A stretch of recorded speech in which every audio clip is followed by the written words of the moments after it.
this is a non-dualistic system. That Jesus in the Course uses the language of the world, just as he uses the language of the Christian world, to talk about a reality that transcends any of our words, any of our concepts, all of which are part of a dualistic thought system. Duality, again, means that you have two, or at least two. So that when one considers the Western religions, the biblical religions, we are looking at a dualistic thought system. There is God, and then there is the creations of God that are distinctly separate from him. All right, there is the world of heaven, and there is the physical universe that we're told God created. All right, there's a great conflict that certainly becomes very prominent in the New Testament between spirit and the flesh. All right, obviously there's a conflict throughout both books of the Bible, the Old and the New Testament, a conflict between good and evil.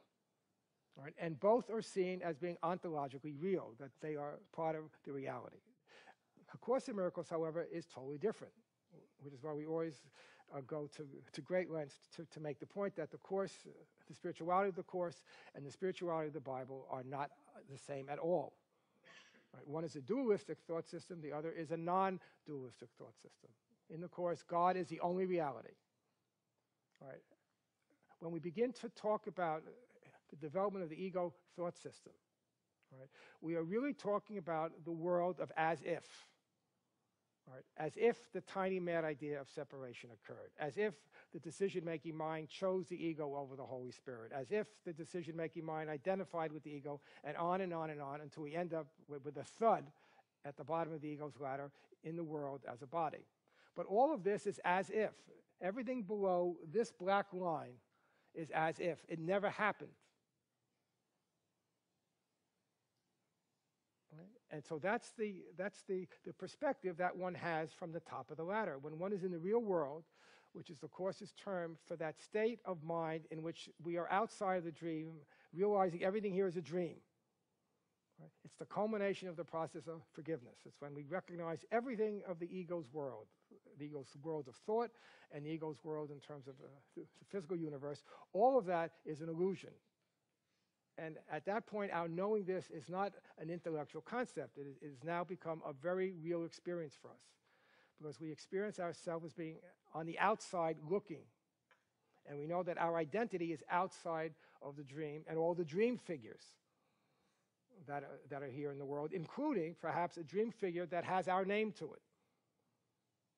So for example, when Jesus appeared 2,100 years ago in Palestine, his reality was outside the dream. He was in the real world. The world related to him as a body, as a person. But he knew that that was not who he was. So to be in the real world does not necessarily mean that you don't have a body here with a name on it that people relate to. It means that you are aware, even while you appear to others as being in a body, that your reality is outside of the world and the body, that you are a thought in the mind, and you are just a whisker away, an instant away from remembering your identity as a thought in the mind of God. This is the perspective from the top of the ladder. Right? The real challenge that a student has of this course, to echo the famous passage from John's Gospel, that we're in the world and not of it, is to realize that we are not of this world. Indeed, no one is of this world, because there is no world. We are thoughts in the mind, and almost all of us identify with the thought in the mind of the ego. At the same time that we know we're not of this world, we yet are in this world. Right? And one way of talking about the ascent up this ladder, that the pamphlet refers to as the ladder of prayer, is that we begin to understand more and more, even as we are here, that we are not here. Right? And the gap begins to shrink between our intellectual understanding of the Course's metaphysics, that says that the world is an illusion, and all of this is a dream that happened long ago and in reality never happened at all. The intellectual understanding begins to meld into the experience of knowing what it is not to be in the world. And again, as we make our way up the ladder, this gap begins to shrink. So our intellectual understanding now becomes infused with an experience. And what brings about this experience and what deepens it over time, again, as we slowly make our way up the ladder, is recognizing not at first that the world is an illusion, because we still have bodies, but we recognize that the illusion that we can relate to, the illusion is that the world can have an effect on me, that the world can make me happy, the world can give me pleasure, the world can make me sad, the world can bring me pain. Right? That's the level we can begin to understand and practice even at the lower rungs of the ladder. And as we begin to deepen that understanding and that experience, which means we do not give people power, we do not ascribe to people or to the world or circumstances in the world a causal power that says they are the cause of what I feel, and I am the effect of what they feel. And we'll spend a lot of time today talking about that when we talk about the ego's thought system. But it's extremely important as we make our way up the ladder that we do begin to understand where it is that Jesus is leading us. Again, using the image of the ladder to denote the whole scope of the thought system that we find in the Course, we could say that at different times in the Course, Jesus shines a light on different rungs of the ladder. Right? Sometimes he talks to us as if we were here. One body forgiving another body, one body attacking another body. The Holy Spirit, a spiritual body, being there to advise us and counsel us and guide us and help us. All right? There are those passages, especially in the workbook, where God is talked about as if he were a person who would talk to us, right? Who would guide us. Even though there are many other passages, right, especially in the text, but also in the workbook, where Jesus makes it very clear that God doesn't know that we're here. God doesn't understand words we're told in the workbook. Right? In the manual, he tells us words were made to keep us separate from God. Right? And so at that point, Jesus shines the light at the top of the ladder.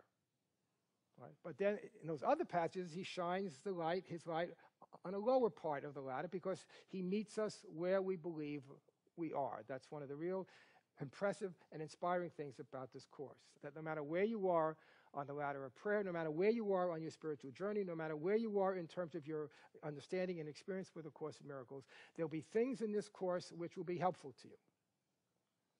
And those things which you feel are beyond your ability to understand or experience will just wait there for you.